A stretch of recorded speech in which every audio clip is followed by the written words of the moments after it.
श्री शिवाय नमस्तुभ्यम। जय माता रानी। दोस्तों, आपके अपने चैनल धर्म साधना में आपका बहुत बहुत स्वागत है। माँ भगवती दुर्गा की कृपा आप और आपके पूरे परिवार पर सदा सर्वदा बनी रहे। दोस्तों, सनातन धर्म में जिस प्रकार से एकादशी का व्रत बहुत महत्वपूर्ण होता है, उसी प्रकार से प्रदोष का व्रत भी बहुत महत्वपूर्ण होता है। एकादशी के व्रत में भगवान श्री हरि विष्णु की पूजा की जाती है, क्योंकि ये व्रत भगवान श्री हरि विष्णु को अत्यंत ही प्रिय है। और उसी प्रकार से प्रदोष का जो व्रत होता है भगवान भोलेनाथ को अत्यंत ही प्रिय होता है। तो जो भी भक्त भगवान भोलेनाथ की कृपा पाना चाहते हैं, भगवान भोलेनाथ को प्रसन्न करना चाहते हैं, उनके लिए प्रदोष का व्रत बहुत महत्वपूर्ण यानी कि शास्त्रों के अनुसार सर्वश्रेष्ठ व्रत होता है। तो आज की वीडियो में मैं आपसे बात करने वाली हूँ कि फाल्गुन मास के शुक्ल पक्ष का प्रदोष व्रत कब है, त्रयोदशी तिथि कब प्रारंभ होगी, कब समाप्त होगी, व्रत हमें किस दिन धारण करना है, और इसके साथ ही आज के दिन पूजा का शुभ मुहूर्त क्या होगा। दोस्तों, प्रदोष के व्रत में विशेष रूप से प्रदोष काल में पूजा की जाती है। तो प्रदोषकालीन पूजा के शुभ मुहूर्त के बारे में बात करेंगे और प्रदोष व्रत के दिन किस प्रकार से भगवान भोलेनाथ की पूजा आराधना करनी चाहिए, कौन से विशेष उपाय करने चाहिए जिससे कि मन की समस्त कामनाएं पूर्ण हो, व्रत का संपूर्ण फल हमें प्राप्त हो। और बिना व्रत किए भी अगर आप आज के दिन भगवान भोलेनाथ की पूजा आराधना करते हैं, इस उपाय को करते हैं, तो निश्चित ही भगवान भोलेनाथ की कृपा से आपके मन की समस्त कामनाएं पूर्ण होती हैं। तो वीडियो को पूरा जरूर देखिए और अगर आपको आज की वीडियो अच्छी लगे तो लाइक भी जरूर कीजिए, शेयर कीजिए फैमिली फ्रेंड्स के साथ। और चैनल पर पहली बार आए हैं, अगर अभी तक आपने चैनल को सब्सक्राइब नहीं किया है तो आज की वीडियो अगर आपको अच्छी लगे तो चैनल को सब्सक्राइब जरूर कर लीजिए और बेल बटन को भी प्रेस कर लीजिए। इससे ये होगा कि इस चैनल पर जो नई वीडियो अपलोड होंगी उनकी नोटिफिकेशन आपको सही समय पर प्राप्त होगी। दोस्तों, बात करते हैं प्रदोष व्रत के महत्व के बारे में। तो देखिए, प्रदोष का व्रत शास्त्रों के अनुसार किसी भी मनोकामना से अगर हम धारण करते हैं तो वो हमारी कामना बहुत शीघ्र पूर्ण होती है। शास्त्रों के अनुसार भगवान भोलेनाथ की कृपा पाने के लिए, भगवान भोलेनाथ को प्रसन्न करने के लिए, अपने मन की कोई भी कामना को पूर्ण करने के लिए, मतलब अगर आपको धन प्राप्ति की कामना है, संतान प्राप्ति की कामना है, विवाह में बहुत अधिक देरी हो रही है, मन चाहे जीवन साथी की कामना है, दाम्पत्य जीवन को सुखमय बनाना चाहते हैं, प्रदोष का व्रत धारण करके भगवान भोलेनाथ की और माता पार्वती की पूजा कीजिए, निश्चित ही आपकी कामना पूर्ण होगी। अगर आप रोग, ऋण और शत्रुओं से बहुत अधिक परेशान हैं, कर्ज में घिरे हो या आर्थिक रूप से आप बहुत अधिक परेशान हो, बीमारियों से बहुत अधिक परेशान रहते हो, ग्रह दोषों से परेशान हो, वास्तु दोष से परेशान हो, शनि राहु केतु के दुष्प्रभाव से परेशान है, तब भी प्रदोष का व्रत आपके लिए सर्वश्रेष्ठ व्रत है, क्योंकि भगवान भोलेनाथ की पूजा करने से इन समस्त प्रकार की परेशानियों से आपको मुक्ति मिल जाती है। तो आप किसी भी मनोकामना से प्रदोष का व्रत धारण कर सकते हैं। और अगर आप प्रदोष का व्रत किसी भी कारणवश कर नहीं पाते हैं, मतलब व्रत नहीं रख पाते हैं, तो भी अगर आज के दिन आप भगवान भोलेनाथ और माता पार्वती की पूजा आराधना करते हैं, नियम पूर्वक प्रदोष काल में शिव और शक्ति की आराधना करते हैं, तो निश्चित ही बिना व्रत किए भी आपकी कामना पूर्ण होती है, भगवान भोलेनाथ का आशीर्वाद प्राप्त होता है। तो श्रद्धा भाव से पूरे समर्पण के साथ भगवान भोलेनाथ की पूजा कीजिए। व्रत धारण करते हैं तब तो अत्यंत ही श्रेष्ठ है, व्रत नहीं कर पाते हैं तब भी बिना किसी संशय के भगवान भोलेनाथ की पूजा आराधना कीजिए। मतलब जिस भी प्रकार से संभव हो आज का दिन व्यर्थ न जाए, ऐसा प्रयास कीजिए। और अब जानते हैं कि प्रदोष का व्रत हमें कब धारण करना है, त्रयोदशी तिथि कब प्रारंभ होगी, कब समाप्त होगी और पूजा का शुभ मुहूर्त क्या होगा। देखिए, फाल्गुन मास के शुक्ल पक्ष की त्रयोदशी तिथि प्रारंभ हो रही है 15 मार्च को दोपहर 1:12 पर और समाप्त होगी 16 मार्च को दोपहर 1:39 पर। तो प्रदोष का व्रत हमें कब धारण करना है, क्योंकि देखिए सूर्योदय कालीन तिथि जो हमें प्राप्त हो रही है 16 मार्च को प्राप्त हो रही है और त्रयोदशी तिथि जो 15 मार्च को शुरू हो रही है दोपहर के बाद हो रही है। तो व्रत हमें कब करना चाहिए। देखिए, शास्त्रों के अनुसार जब त्रयोदशी तिथि प्रदोष काल में हो यानी कि संध्या काल में हो, उसी समय प्रदोष काल में भगवान भोलेनाथ की पूजा आराधना की जाती है। तो इसके अनुसार 15 मार्च को यानी कि मंगलवार के दिन प्रदोष का व्रत धारण किया जाएगा। तो इस बार जो प्रदोष का व्रत होगा वो भौम प्रदोष होगा, क्योंकि मंगलवार के दिन है और दिन विशेष के अनुसार ही प्रदोष के व्रत के नाम होते हैं और महत्व होते हैं।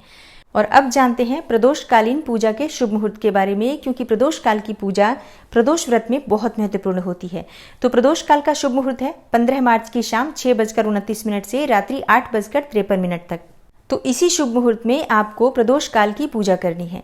देखिए, शास्त्रों में कहा गया है कि प्रदोष काल में अगर आप शिवालय जाकर भगवान भोलेनाथ की पूजा करते हैं तो शिवालय में साक्षात रूप से भगवान भोलेनाथ प्रदोष व्रत के दिन प्रदोष काल में विराजमान होते हैं। तो जब हम शिवालय जाकर भगवान भोलेनाथ की पूजा प्रदोष व्रत के दिन करते हैं, शाम के समय संध्या काल में करते हैं, तो साक्षात भगवान भोलेनाथ की पूजा करते हैं और इससे हमारे मन की कामना बहुत शीघ्र पूर्ण होती है। तो प्रयास करना चाहिए कि प्रदोष व्रत के दिन प्रदोष काल की पूजा आप मंदिर जाकर करें। अगर आपके घर के आसपास मंदिर है तो ज़रूर आपको मंदिर जाना चाहिए, लेकिन अगर मंदिर ना हो आपके पास तो घर में भी आप छोटा सा मिट्टी का शिवलिंग बनाकर पूजा कर सकते हैं, या आपके पास अपना शिवलिंग है तो उसकी पूजा कर सकते हैं। और अगर शिवलिंग नहीं है और बना भी नहीं पाते हैं तो भगवान भोलेनाथ और माता पार्वती की जो मूर्ति प्रतिमा आपके पास है या फोटो है उनके सामने भी विधिवत पूजा कर सकते हैं, कोई समस्या नहीं है। और अब जानते हैं कि अगर आप व्रत धारण करते हैं या पूजा करना चाहते हैं तो व्रत और पूजा के नियम क्या होते हैं। देखिए, सर्वप्रथम तो प्रदोष व्रत करना है आपको या भगवान भोलेनाथ की पूजा करनी है तो सुबह जल्दी उठना चाहिए, सूर्योदय से पहले उठ जाइए। ब्रह्म मुहूर्त में उठ जाते हैं तब तो अत्यंत ही श्रेष्ठ है, लेकिन अगर आप ब्रह्म मुहूर्त में नहीं उठ पाते हैं तो सूर्य देवता के निकलने से पहले तो जरूर उठ जाइए और उसके बाद स्नान इत्यादि करने के बाद साफ स्वच्छ वस्त्र धारण करें और इसके बाद सूर्य देव को जल अर्पित कीजिए। उसके बाद अपने घर के मंदिर में आकर नित्य की जो पूजा होती है, प्रतिदिन जिस प्रकार से आप पूजा आराधना करते हैं सभी देवी देवताओं की, उनकी पूजा कर लीजिए। शिवलिंग अगर आपके पास है तो शिवलिंग की पूजा कर लीजिए। भगवान भोलेनाथ की मूर्ति प्रतिमा जो भी आपके पास है उनकी पूजा विधिवत कर लीजिए। और अगर आप प्रदोष का व्रत धारण करना चाहते हैं तो प्रदोष व्रत का संकल्प आप भगवान भोलेनाथ के सामने ले लीजिए, क्योंकि बिना संकल्प के किसी भी व्रत का कोई भी फल प्राप्त नहीं होता है। इसलिए भगवान भोलेनाथ की जब आप पूजा आराधना करते हैं, शुद्ध घी का दीपक उनके सामने प्रज्वलित करके और उसके बाद अपने हाथ में जल पुष्प लेकर, अक्षत लेकर और व्रत का संकल्प ले लीजिए। कोई कामना हो आपकी तो मनोकामना का भी संकल्प भगवान भोलेनाथ के सामने करें कि किस कामना से आप ये व्रत धारण कर रहे हैं, और उस कामना को पूर्ण करने के लिए भगवान भोलेनाथ से प्रार्थना कीजिए।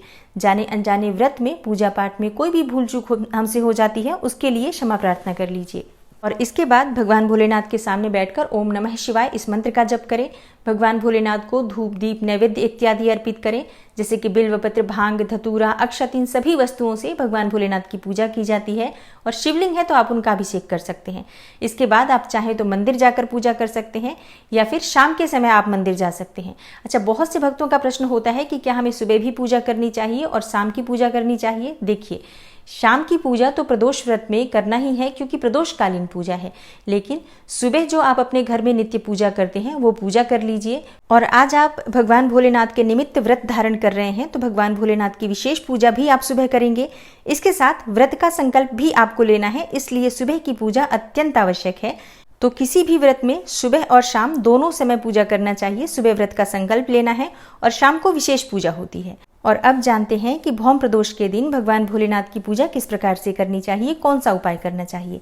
देखिए, आज भौम प्रदोष है, मंगलवार का दिन है, तो भगवान भोलेनाथ पर गन्ने का रस अर्पित करने से धन संबंधी परेशानियां दूर होती हैं।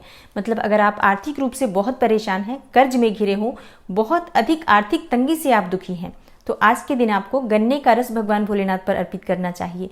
इससे माँ लक्ष्मी की कृपा आपको प्राप्त होती है। और आज के दिन यानी कि भौम प्रदोष के दिन थोड़ी सी मसूर की दाल, जो लाल वाली मसूर की दाल होती है, वो भी शिवलिंग पर अर्पित करने से आपको कर्ज से मुक्ति मिलती है, मांगलिक दोषों से भी मुक्ति मिलती है और धन संबंधी जो परेशानियां हैं मसूर की दाल अर्पित करने से दूर हो जाती हैं। भगवान भोलेनाथ का अभिषेक अगर आप पंचामृत से करते हैं तो मन की समस्त कामनाएं पूर्ण हो जाती हैं। आज के दिन शिवलिंग पर अगर आप आंकड़े के पुष्प अर्पित करते हैं या सफेद पुष्प अर्पित करते हैं तो जीवन में सुख समृद्धि की भी प्राप्ति होती है, जीवन सुखमय बनता है। मन में अगर किसी भी प्रकार का कष्ट है, मानसिक रूप से आप बहुत अधिक परेशान हैं, तो सफेद पुष्प अर्पित करने से मानसिक शांति की प्राप्ति होती है। और भौम प्रदोष के दिन भगवान भोलेनाथ को अगर आप गुड़ का भोग लगाते हैं या गुड़ से बनी हुई मिठाई का भोग लगाते हैं, जैसे गुड़ और आटे से हलवा बनाकर आप भगवान भोलेनाथ को अर्पित कर सकते हैं, गुड़ और आटे से बनी हुई कोई भी मिठाई या पकवान बनाकर भगवान भोलेनाथ को अर्पित करते हैं, तो इससे आपको आर्थिक तंगी से भी छुटकारा मिलता है, मन की समस्त कामनाएं भी पूर्ण होती हैं और अपार धन संपदा की प्राप्ति होती है, क्योंकि भौम प्रदोष पर गुड़ का विशेष महत्व होता है। और आज भौम प्रदोष है यानी कि मंगलवार है, तो हनुमान जी की पूजा जरूर कीजिए, हनुमान मंदिर जरूर जाइए। आज के दिन हनुमान जी के मंदिर जाकर बूंदी के लड्डू या फिर बूंदी का भोग अर्पित कीजिए। गुड़ का भोग भी लगा सकते हैं, अगर आपके पास बूंदी के लड्डू ना हो या फिर कोई भी ऐसी वस्तु उपलब्ध ना हो तो गुड़ का भोग भी लगा सकते हैं, गुड़ और चने का भोग भी लगा सकते हैं। भगवान भोलेनाथ की पूजा के साथ ही अगर आप हनुमान जी की भी पूजा आराधना करते हैं तो जीवन में किसी भी प्रकार की समस्या हो, बड़े से बड़ा संकट हो, वो दूर हो जाता है। आज के दिन हनुमान मंदिर में अगर पान का बीड़ा अर्पित करते हैं आप हनुमान जी को, मीठे पान का बीड़ा, तो इससे आपके कार्यों में सफलता की प्राप्ति होती है। व्यापार में और नौकरी में आपको सफलता की प्राप्ति होती है। और अगर दाम्पत्य जीवन में बहुत अधिक परेशानी है, वैवाहिक जीवन में बहुत अधिक कष्ट है, या फिर मन चाहे जीवन साथी की कामना है, जीवन साथी आपका योग्य मिले, सुंदर मिले, ऐसी मन की इच्छा है, शीघ्र विवाह की कामना है, तो आज के दिन माता पार्वती की पूजा विधिवत कीजिए। जैसे कि भगवान भोलेनाथ की जब आप पूजा आराधना कर रहे हैं तो उनके साथ ही माता पार्वती की पूजा भी आज की जाती है। शिव शक्ति की आराधना का ही दिन होता है आज। भौम प्रदोष पर माता पार्वती को लाल पुष्प अर्पित करें, सुहाग की सामग्री अर्पित कर सकते हैं, लाल चूड़ियाँ, मेहंदी अर्पित कर सकते हैं, सिंदूर अर्पित कर सकते हैं, लाल चुन्नी अवश्य अर्पित करें। इस प्रकार से कम 5 सुहाग की सामग्री माता पार्वती को अर्पित करें और इसके बाद माता पार्वती से अपने मन की कामना कहते हैं तो निश्चित ही आपकी कामना पूर्ण होती है। और संतान प्राप्ति के लिए भगवान भोलेनाथ का अभिषेक आज आपको कच्चे दूध से करना चाहिए। कच्चे दूध से अभिषेक करें और उसके बाद से आंकड़े के पुष्प उन्हें अर्पित करें। बिल्वपत्र, भांग, धतूरा, सभी प्रिय वस्तुएं जो भगवान भोलेनाथ की हैं उन्हें अर्पित करें। और इसके बाद थोड़े से गेहूं के दाने भगवान भोलेनाथ पर अर्पित करने से संतान प्राप्ति में आ रही बाधाएं दूर होती हैं। दोस्तों, प्रदोष का व्रत बहुत ही शुभ दिन होता है, बहुत ही शुभ तिथि होती है ये भगवान भोलेनाथ और माता पार्वती की पूजा आराधना करने के लिए। तो आपके मन की चाहे जो भी कामना हो, आप किसी भी कामना से भगवान भोलेनाथ की पूजा आराधना अगर सच्चे मन से करते हैं, श्रद्धा भाव से करते हैं, तो वह निश्चित ही पूर्ण होती है। तो सामग्री अगर आपके पास कुछ भी नहीं है तो भी जल से अभिषेक करें। बिल्वपत्र अगर आपके पास एक भी है तो उस एक बिल्वपत्र को भी भगवान भोलेनाथ पर अर्पित करें, अक्षत अर्पित करें। मतलब यथासंभव जो भी सामग्री आपके पास उपलब्ध है उससे पूजा आराधना कीजिए। और शिव मंदिर में एक दीपक प्रज्वलित करके अपने मन की कोई भी कामना कहते हैं तो वह निश्चित ही पूर्ण होती है। तो सामग्री का इतना अधिक महत्व नहीं है जितना कि आपकी भावनाओं का महत्व है। तो बहुत महत्वपूर्ण होता है प्रदोष का व्रत। और प्रदोष व्रत नहीं भी कर पाते हैं तो भी भगवान भोलेनाथ की पूजा आज के दिन आपको जरूर करनी चाहिए। तो आशा करती हूँ कि आज की वीडियो से आपको लाभ अवश्य होगा। और अगर आपको आज की वीडियो अच्छी लगी हो, थोड़ी सी भी आपके लिए हेल्पफुल हो, तो वीडियो को लाइक जरूर कीजिए। देखिए, आपके लाइक्स, आपके कमेंट्स मेरे लिए बहुत महत्वपूर्ण होते हैं क्योंकि इनसे मुझे प्रेरणा मिलती है और ये एकमात्र जरिया है जिससे मुझे पता चलता है कि आपको ये वीडियो पसंद आ रही है। तो अगर आपको वीडियो अच्छी लगती है तो लाइक भी किया कीजिए और कमेंट बॉक्स में कमेंट भी करके आप मुझे बता सकते हैं कि किस तरह की वीडियोस आपको चाहिए, या वीडियो से संबंधित कोई सुझाव हो, कोई प्रश्न हो, तो वो भी आप कमेंट बॉक्स में लिख सकते हैं। और माता रानी के नाम का जयकारा तो कमेंट बॉक्स में ज़रूर लगाइए। मैं मिलती हूँ आपसे अगली वीडियो में, तब तक के लिए नमस्कार।